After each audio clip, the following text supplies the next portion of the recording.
حضرت عمر گئے ایک دفعہ، کہا مجھے بتاؤ تمہارا گورنر کیسا ہے؟ تو ہمس کے لوگ کہنے لگے ہمیں اپنے گورنر سے 4 شکایتیں۔ کون کون سی؟ کہ پہلی بات تو یہ ہے کہ گورنر صاحب کو چاہیے فجر کے وقت آئیں، یہ سورج نکل آتا ہے تو باہر آتے ہیں گھر سے، سورج نکل آتا ہے تو۔ دوسری شکایت یہ ہے کہ دن کو ملتے ہیں رات کو نہیں ملتے۔ تیسری شکایت یہ ہے کہ مہینے میں ایک دن ملتے ہی نہیں گورنر صاحب۔ چوتھی شکایت ہے کہ روتے ہیں، کبھی کبھی اتنا روتے ہیں کہ بے ہوش ہو جاتے ہیں۔ حضرت فاروق اعظم نے کھڑا کر لیا، فرمایا صحیح تیری شکایات آئی ہیں کہ حضور حکم۔ فرمایا سنا ہے، پہلے تو فجر کے وقت آ جاتا تھا لوگوں کے مسائل سننے، اب تو سورج نکلتے وقت آتا ہے۔ کہ حضور بیوی بیمار ہو گئی ہے اور گھر میں نوکر تو ہے کوئی نہیں، تو میں سویرے اٹھتا ہوں تو پہلے ناشتہ بناتا ہوں، بچوں کو کھلاتا ہوں۔ اس عورت نے 35 سال میرے ساتھ وفا کی ہے، اب چارپائی پہ ہے تو میں اس کے منہ میں لقمے ڈالتا ہوں۔ کہا اسے کھانا کھلا کے جب وہ دعا دیتی ہے تو پھر نکلتا ہوں۔ تو کہا سنا ہے تو ہفتے میں ایک دن ملتا ہی نہیں، مہینے میں۔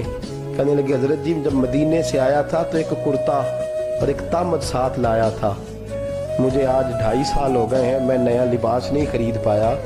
میں نے عرض کی میں اس دھرتی میں بسنے والے لوگوں کی داستان سنا رہا ہوں۔ کہا میں اپنی تامت دھو کر خشک ہونے کو ڈال دیتا ہوں، اسے آدھا دن لگ جاتا ہے، خشک ہوتی ہے تو تامت پہن کے قمیض دھو لیتا ہوں اور پھر قمیض ڈال دیتا ہوں۔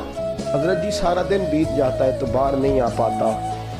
حضرت عمر فاروق کی گردن جھک گئی، کا سنا ہے تو رات کو ملتا ہی نہیں۔ یہ لفظ کہے تو حضرت سعید بن عمر کہنے لگے یہ میرا راز تھا، آپ میرے امیر نہ ہوتے تو کبھی فاش نہ کرتا۔ دن میں نے بندوں کے لیے رکھا ہے، رات اپنے رب کے لیے رکھی ہوئی ہے۔ میں رات کی تنہائیوں میں اپنے کریم کی بارگاہ میں جاتا ہوں اور میں سارے دن کے گناہوں کی معافی مانگتا ہوں۔ حضرت عمر کی اور گردن جھک گئی، فرمایا یہ بتا کہ تم ملتا ہی نہیں، کہ کبھی کبھی تو روتا ہے اور بے ہوش ہو جاتا ہے۔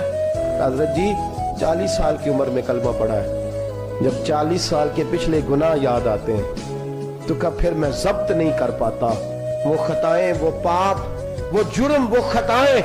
جب سوچتا ہوں نا کہ رب کھڑا کر کے پوچھے گا بتا یہ جرم کیوں کیا، تو وہ احساس مجھے پریشان کر دیتا ہے۔ حضرت جی میں پھر برداشت نہیں کر پاتا، پھر میں تڑپ اٹھتا ہوں، میری یہ کوتاہیاں ہیں، بتائیے کیا کہتے ہیں؟ حضرت فاروق اعظم نے گردن اٹھائی تو آنکھوں میں آنسو تھے، کہنے لگے یا اللہ مجھے اس جیسے کچھ اور گورنر بھی عطا فرما۔